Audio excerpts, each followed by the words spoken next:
Different prepositions in German will trigger different cases. So if we just want to say the man in German, we say der Mann. This is called the nominative, and it's also used for most grammatical subjects, as in der Mann liebt seinen Freund. The man loves his boyfriend. But if we want to say for the man, we have to say für den Mann. This is called the accusative, and it's also used for direct objects, as in liebt den Mann. He loves the man. The earlier seinen was also an instance of accusative. And if we want to say with the man, we have to say mit dem Mann. This is called the dative, which is also used for indirect objects, as in gibt dem Mann ein Geschenk. He gives the man, dative, a present, accusative. Then there are different forms for words like the, a, this, that, adjectives, even the nouns themselves sometimes, depending on the case, but also gender, number, how much the given German word feels like messing with you. Then there's a whole fourth case, which is also triggered by a handful of prepositions, called genitive, but all this complicated grammar is largely irrelevant to us right now. All we need to focus on is der Mann, für den Mann, mit dem Mann. What's important here is that für and mit always trigger accusative and dative respectively. And for most of the prepositions in German, that's how they work. What case they trigger is an inherent property of each given preposition. Okay, fine, there are some that can be used with multiple cases, usually either dative or genitive, depending on personal preference / dialect / level of formality, but that's not very complicated. Free variation occurs all the time in languages.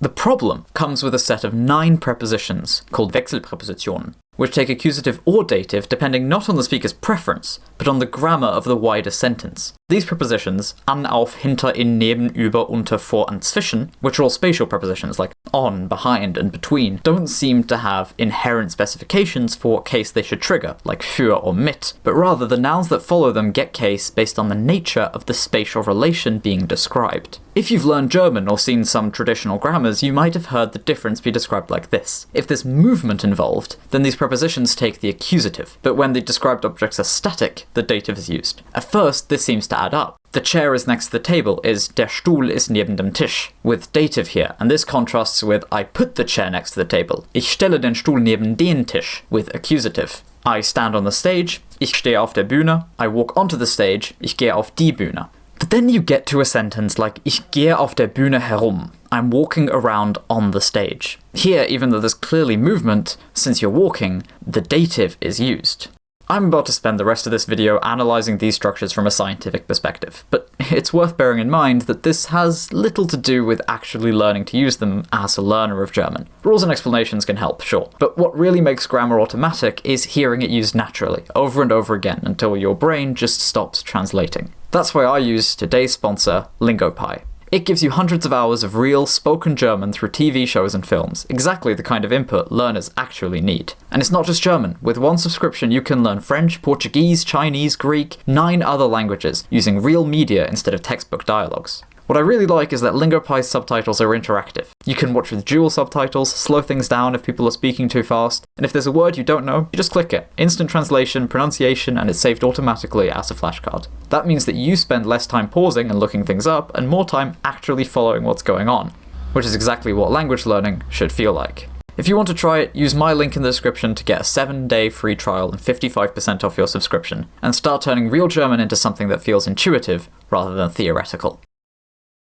Right, to analyse this case usage, let's introduce the terms figure and ground. In a figure-ground relation, the figure is the part that we want to locate, with unknown spatial, or in some cases temporal, but that's beyond the scope of this video, properties, whilst the ground is the landmark, with known spatial or temporal properties, which can contextualise and locate our figure. For this purpose, the ground is typically larger, more fixed, less movable, and more definite than the figure. A sentence like the woman is next to the house is much more normal and generally accepted than the house is next to the woman, even though they should literally mean the same thing. The theory is that this is because houses are typically bigger and tend to move around less than women, so they're quite good reference points to use for locating them. But women aren't very good reference points for the locations of houses. Maybe unless they're like tiny doll houses that you can move around, but there suddenly that's the smaller and more movable object. The area defined by the ground, in combination with a specific preposition or prepositional phrase, is called the search domain. The figure has a certain path or trajectory, which interacts with this search domain. In English, for instance, we would say that a ground used with in has a search domain,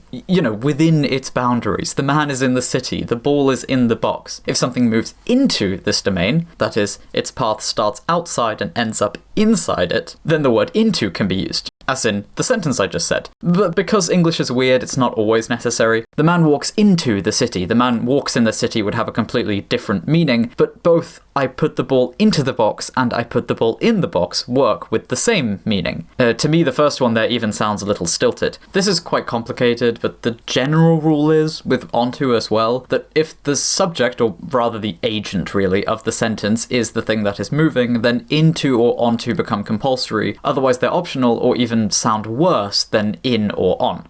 Okay, we've put the ball in the box. The ball is now in the box. What happens when we want to take it out? This might be a little unintuitive, but if you think about it, out actually has the same search domain as in. The search domain of out is within the boundaries of the ground. When you take the ball out of the box, this tells us that the ball was previously in it. The difference here is the path. When the path is contained within the search domain, i.e. the ball is in the box the whole time, we use in. This is called a static or locative relation. When the path begins outside of the search domain and then enters it, we use in or into. This is called an allative relation. And when the path begins in the search domain and then leaves it, we use out of. This is called an ablative relation. These are three of the four basic spatial relations, the fourth being the perlative, where the path begins outside of the search domain, enters it, and leaves it again. When using a single preposition, this relation is almost entirely delegated to the special preposition through in English, or durch in German, but in a given context it can also occur with other prepositions, most commonly over, or über, as in she walked over the bridge. In German, this is sie ist über die Brücke gegangen, with the accusative here. Similarly, sie ist auf die Brücke gegangen, she walked onto the bridge, is also with the accusative. But that's not because of movement. Remember, we can say sie ist auf der Brücke herumgegangen. She walked around on the bridge with movement and with dative. What it's about is how the path interacts with the search domain. The sentence here is locative even though there's movement. The whole path is contained within the search domain. What the other two, the allative and perlative, have in common is that in both cases the path begins outside of the search domain and then enters it. Sure, in the perlative example it leaves the domain again, but that doesn't seem to matter for the case assignment of Wechselpräpositionen. The key is where the path starts. If it's outside the search domain, accusative. Inside, dative. But if only things were that simple. A few months ago I conducted some exploratory research, thank you to everyone who participated, to check how widely a weird structure I had heard from some Germans was accepted. A structure I would like to call the static accusative. Then I wrote a term paper about this for uni, then I rewrote that term paper into a YouTube video, that's this video, and now you're presumably watching it. So what is the sentence that all the fuss was about? Well, it goes like this. Imagine you are standing on one side of a street, and on the other side, you see a hotel. Can you then say, über die Straße liegt ein Hotel? Because I could have sworn that I'd heard a native German say this, and some of my friends accepted it. My girlfriend, however, insisted that this was completely grammatically incorrect. She wanted über der Straße liegt ein Hotel, but thought either sentence was weird. In fact, many, if not most, Germans think the sentences are weird, at least when they think about it. A lot of them want quer über rather than just über, but the difference between those two doesn't really interest me for the purposes of this video. And most of all, people would rather just say auf der anderen Straßenseite, on the other side of the road, and there we're all in agreement. That works. These four, highly controversial. So I sent out a form with loads of these questions, giving a little context for each one and asking if, in the given context, the German native speakers would accept them. And well, some of them did. Many more than I expected, in fact.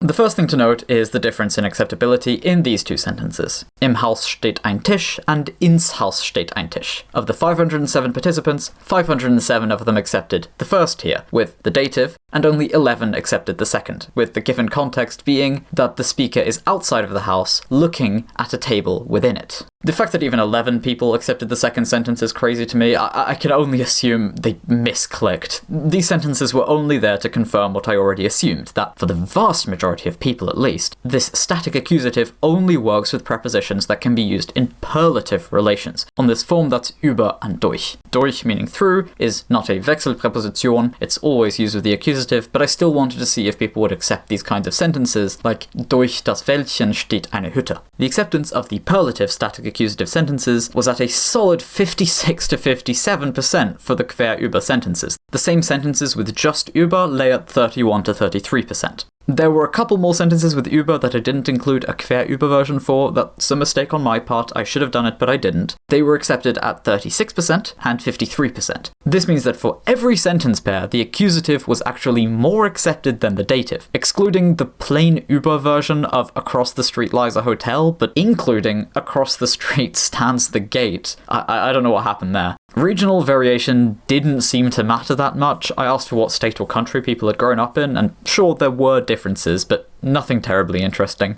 Austrians seem to consistently accept structures with über plus dative more than others, with a majority of the Austrians asked accepting the sentence über der Straße liegt ein Hotel. In Brandenburg, the quer über die Straße sentences were accepted more than in other states, with over 80% of people accepting them. But I say quer über die Straße and not the quer über plus accusative, because this wasn't a general higher acceptance of the static accusative, just of this specific phrase. But across Germany, Austria, and Switzerland, there were people who accepted all the sentences given, apart from the really rare sentences like durch plus dative and ins Haus liegt ein Tisch. So, how do we model this like we did before? Or rather, as Dr. Ronald Langacker did before. I can't really take credit for that one. But I can take credit for this thing. I propose that when saying the sentences with accusative here, the same über as in ich gehe über die Straße, I go across the street, is being used. The same über as in the opposite of unter. It means over and has a search domain over the street. But the hotel is not in this search domain. In fact, it isn't being located by the street at all. I propose that there are two figure ground pairs here. In the first, the ground is the street, and the figure is an imaginary path drawn from the perspective of the speaker to the hotel. It is this path that has a trajectory that begins outside the search domain and then enters it, assigning the accusative to the street. In the second pair, the path is the ground, and that's what contextualizes the figure, the hotel. I think this is the reason these sentences were ultimately accepted more than the ones using the dative, because they use the more well-established definition of über. In the sentence über der Straße liegt das Hotel, the search domain of über differs from this, i.e. the word has a different meaning. Here, über means on the other side of, has a search domain here, and the hotel is firmly within it, starts in it, stays in it. This is somewhat supported by the age differences we see, where über plus dative increase in acceptability with younger groups of participants, indicating that this word might be gaining a new meaning. I also think that this is why the sentence durch das Wäldchen sehe ich eine Hütte is so widely accepted by 97% of all respondents. When you say through the grove I see a hut, the verb to see is facilitating the conceptualization of that imaginary path from the speaker to the object, licensing the use of the accusative. I'm not sure this should even be considered a true example of the static accusative, but I think the same fundamental logic applies. And then there's the people, the German native speakers, who think durch can be used with the dative. 17%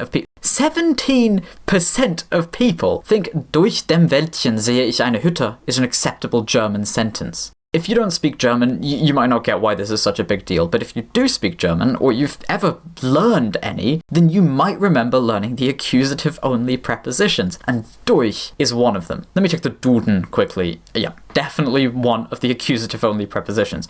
So either you were all trolling me, in which case I'm severely disappointed, you can't read, in which case I'm somewhat worried, or I accidentally discovered that for some Germans in some niche contexts, durch is a Wechselpräposition.